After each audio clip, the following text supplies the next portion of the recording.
Welcome back to my YouTube channel. നമുക്കിനി set general പേപ്പറിലെ commissions അതിനോടനുബന്ധിച്ച ചോദ്യങ്ങളും നോക്കാം. ആദ്യം university education commission 1948-49 doctor S രാധാകൃഷ്ണൻ്റെ നേതൃത്വത്തിൽ രൂപീകരിച്ച സ്വതന്ത്ര ഇന്ത്യയിലെ ആദ്യത്തെ കമ്മീഷനാണിത്. ഉന്നത വിദ്യാഭ്യാസത്തിന് മേൽനോട്ടം വഹിക്കാൻ UGC സ്ഥാപിക്കാൻ ഇവരാണ് ശുപാർശ ചെയ്തത്.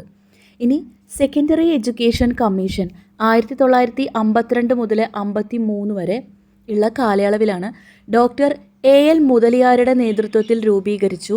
സെക്കൻഡറി വിദ്യാഭ്യാസത്തിൻ്റെ നവീകരണത്തിലും മൾട്ടിപർപ്പസ് സ്കൂളുകളുടെ ആവശ്യകതയിലും ഇവർ ശ്രദ്ധ കേന്ദ്രീകരിച്ചു. എഡ്യൂക്കേഷൻ കമ്മീഷൻ അഥവാ കോത്താരി കമ്മീഷൻ 1964-ൻ്റെയും 66-ൻ്റെയും ഇടയ്ക്കാണ് ഉണ്ടായിരുന്നത്. DS കോത്താരിയുടെ നേതൃത്വത്തിലാണ് ഇത് രൂപീകരിച്ചത്. വിദ്യാഭ്യാസ രംഗത്ത് വിപ്ലവകരമായ മാറ്റം വരുത്തിയ 10+2+3 എന്ന ഘടന നിർദ്ദേശിച്ചത് ഇവരാണ്. എഡ്യൂക്കേഷൻ ആൻഡ് നാഷണൽ ഡെവലപ്മെൻറ്റ് എന്നാണ് ഇവരുടെ റിപ്പോർട്ടിൻ്റെ പേര്. ആ റിപ്പോർട്ടിൻ്റെ പേര് നോട്ട് ചെയ്യണം. ഈ നാഷണൽ പോളിസി ഓൺ എഡ്യൂക്കേഷൻ 1986 വിദ്യാഭ്യാസത്തിലെ തുല്യത ഉറപ്പാക്കാനും ഓപ്പറേഷൻ ബ്ലാക്ക് ബോർഡ് പോലുള്ള പദ്ധതികൾ നടപ്പിലാക്കാനും ലക്ഷ്യമിട്ട പ്രധാനപ്പെട്ട വിദ്യാഭ്യാസ നയമാണ് നാഷണൽ പോളിസി ഓൺ എഡ്യൂക്കേഷൻ എന്ന് പറയുന്നത്. ഇനി P. രാമമൂർത്തി കമ്മിറ്റിയാണ് 1990 വന്ന P. രാമമൂർത്തി കമ്മിറ്റി. 1986 ദേശീയ വിദ്യാഭ്യാസ നയം അതായത് NPE എത്രത്തോളം ഫലപ്രദമാണെന്ന് പരിശോധിക്കാൻ നിയോഗിക്കപ്പെട്ട കമ്മിറ്റിയായിരുന്നു P. രാമമൂർത്തി കമ്മിറ്റി. ഇനി വരുന്നത് നാഷണൽ നോളജ് കമ്മീഷനാണ്. 2005 സാം പിത്രോഡയുടെ നേതൃത്വത്തിൽ രൂപീകരിച്ചതാണ് നാഷണൽ നോളജ് കമ്മീഷൻ. അറിവിൻ്റെ ലഭ്യത, ആശയങ്ങൾ, പ്രയോഗം എന്നിവയ്ക്ക് കൂടുതൽ പ്രാധാന്യം നൽകുകയാണ് ചെയ്തത്. ഇനി യശ്പാൽ കമ്മിറ്റി 2009 ഇതും ഇമ്പോർട്ടൻ്റ് ആണ്.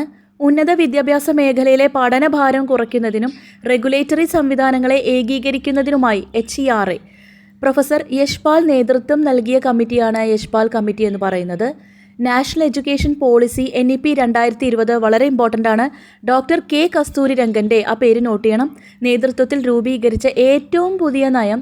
ഇത് 5+3+3+4 എന്ന പുതിയ വിദ്യാഭ്യാസ ഘടന നടപ്പിലാക്കി. മൾട്ടി ഡിസിപ്ലിനറി അതായത് ഒന്നിലധികം വിഷയങ്ങൾ ചേർന്ന പഠനത്തിന് മുൻതൂക്കം നൽകുകയാണ് ഇവിടെ ചെയ്യുന്നത്.